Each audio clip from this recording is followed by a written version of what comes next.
On t'écoute, cherche l'argent. Un pauvre qui parle beaucoup énerve tout le monde. Un grand frère qui n'a rien dans une famille, c'est un petit frère âgé. La seule façon de devenir un roi est de travailler comme un esclave. Un gagnant est un rêveur qui n'a jamais abandonné. La vie mettra des pierres sur votre chemin. C'est à vous de choisir si vous devrez faire un pont ou un mur. Le travail dur battra toujours le talent, lorsque le talent ne travaille pas dur. Le seul endroit où le succès précède le travail est dans le dictionnaire. Mieux vaut prendre le changement par la main avant qu'il ne nous prenne par la gorge. Quand vous voyez ceux qui sont riches, rassurez-vous de toujours dire qu'ils sont comme vous. Ne vous mettez pas d'angoisse à y penser qu'ils sont différents de vous. C'est juste le temps qui est différent entre eux et vous. Une vie sans problème n'existe pas. C'est juste que certaines personnes ont fait du silence leur force. Que ton passé ne te tue pas, mais qu'il te sert de leçon. Fais ton chemin avec lui, mais ne le laisse pas te conduire. Si tu veux qu'on t'écoute, cherche l'argent. Un pauvre qui parle beaucoup énerve tout le monde. L'homme africain, en réalité, est très facile à comprendre. En revanche, ce n'est pas fait pour celles qui veulent, mais pour celles qui peuvent. Je m'explique. La toute première chose à savoir, c'est que l'homme africain est le chef de famille.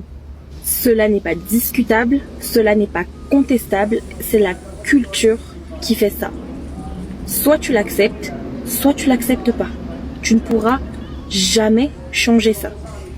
Aussi, il faut apprendre à te comporter et apprendre à lui parler. À titre d'exemple, lorsqu'il y a une broutille entre vous, ce n'est pas la peine de parler plus fort que lui, ce n'est pas la peine de rentrer en confrontation avec lui, cela ne va servir à rien. Apprends à te retirer, apprends à te calmer et surtout apprends à contrôler tes émotions. Ce n'est pas parce que tu te tais que cela veut dire que tu es idiote.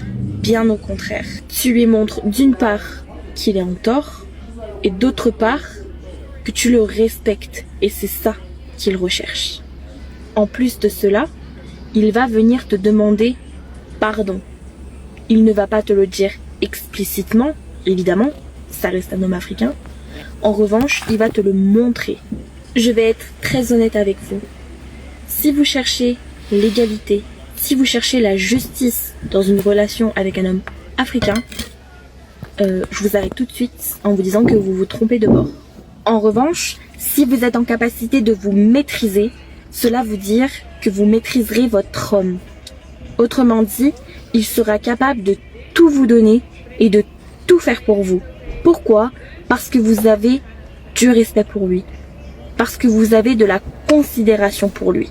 Encore une fois, l'homme africain n'est pas fait pour celles qui veulent, mais pour celles qui peuvent. Retenez bien ça. L'homme africain, en réalité, est très facile à comprendre. En revanche, ce n'est pas fait pour celles qui veulent, mais pour celles qui peuvent. Je m'explique. La toute première chose à savoir, c'est que l'homme africain est le chef de famille. Cela n'est pas dit. Pourquoi être émotionnellement mature, c'est laisser les gens se tromper à votre sujet. C'est comprendre et accepter que la vision qu'ils ont de vous ne regarde qu'eux et que vous êtes le seul en mesure de savoir réellement qui vous êtes. Quand vous êtes assez à l'aise avec ce que vous êtes, quoi qu'on dise et pense à votre sujet vous passe au-dessus de la tête. Il y a une phrase de Nikola Tesla que j'adore qui dit « Quand vous comprenez que chaque opinion est une vision remplie d'histoires personnelles, vous commencez à comprendre que tout jugement est une confession. » Il y a aussi des personnes qui ont connu une version de vous dans le passé qui n'existe plus, ou encore qui n'a existé que pour elles. Car nous abordons tous nos relations différemment et si une personne vous a connu d'une certaine façon, une autre personne vous connaît sous un tout autre jour. Alors la prochaine fois que quelqu'un raconte quelque chose à votre sujet, demandez-vous ces 3 choses. 1. Est-ce la vérité ? 2. Est-ce que ce que cette personne dit de moi résonne en moi ? Et la troisième, mais pas des moindres, quelle est la version de moi-même que j'ai offert à cette personne pour qu'elle dise ces choses sur moi ? Là, vous remettrez tout en perspective. Être émotionnel. Ma petite, tu vois ton homme, il crie sur toi. Mais je vais me faire détester pour avoir dit ça, mais un homme ambitieux qui a atteint ses objectifs vous quittera uniquement si vous ne l'avez pas aidé lors du processus. Vous avez juste fait Ma chérie, envoie cette vidéo à ton mari ou à ton copain. Ou bien partage juste cette vidéo. Mon frère, tu vois les femmes qui s'énervent vite, qui parlent beaucoup façon là. Les femmes qui s'énervent vite là. En réalité, c'est des femmes très très simples. C'est des femmes très très faciles. C'est des femmes très très gentilles que tu ne peux pas l'imaginer. Mais c'est quand tu ne la comprends pas. Tu penses qu'elle est mauvaise. Tu penses qu'elle est compliquée, elle est... L'homme africain. Mensen, ik heb de tip voor als je gaat verhuizen. Évite de raconter toute ta vie aux gens. Parce que le jour où il y aura un problème et que ces gens vont te sortir tes propres confidences contre toi, tu pourras... Les femmes sont totalement incroyables en 2024. Et honnêtement, c'est exceptionnel. Avant les critères de refus. Pourquoi les hommes ne pardonnent pas l'infidélité des femmes? C'est une question qui m'a été posée en coaching. Je vais vous en parler selon l'avis que j'ai. Mais...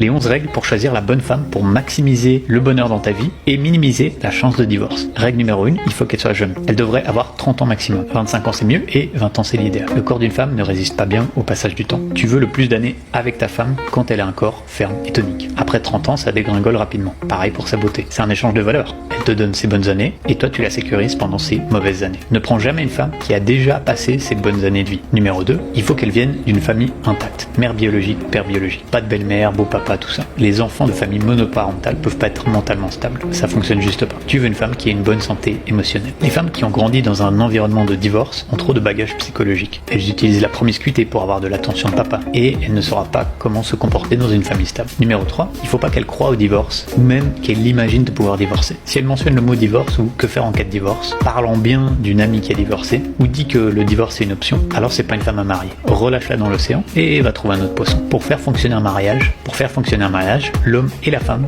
doivent penser au divorce comme une option inexistante. Règle numéro 4, il faut qu'elle ait le type de corps que tu préfères naturellement. N'importe quelle femme va prendre quelques kilos quand elle se pose avec un gars. C'est difficile à éviter. Ce qui est inacceptable, c'est qu'elle prenne des proportions de baleine. Si une femme a été très grosse, qu'elle a perdu ce poids avec des régimes stricts et un max de sport, tout ce poids, et même plus, va revenir quand elle se marie. Si elle doit constamment faire des régimes et aller au sport, alors elle va gonfler comme un ballon dès que tu lui passes l'anneau au doigt. Donc choisis le type de corps qui te plaît dès le départ. Comme ça, pas de mauvaise surprise. Et il faut qu'elle ait un joli visage. Une fois que le corps perd de sa tonicité, ce qui reste, c'est son visage. Et tu vas le voir tous les jours pour le reste de ta vie. Donc pense à ça. Règle numéro 5, il faut qu'elle soit consciente de son image. Une femme qui devient grosse après s'être mariée, et pas parce qu'elle tombe enceinte, soyons clairs, c'est une honte pour elle-même et sa famille. Il faut qu'elle soit consciente de l'image qu'elle renvoie et qu'elle prenne soin de son corps, pour elle et pour toi. Quelques kilos normal, mais il y a une différence entre quelques kilos et 30-40 kilos. Donc regarde les femmes de sa famille. Si elles sont toutes démesurées, barre-toi en courant pendant qu'il est encore temps. Rappelle-toi que tu vas devoir voir ta femme tous les jours pour le reste de ta vie. Règle numéro 6, il faut qu'elle soit orientée famille et pas carrière. Elle va être la gardienne de votre foyer. Un guerrier a pas besoin de 2 revenus. Il peut subvenir aux besoins de sa famille. Ce dont il a besoin, c'est une gardienne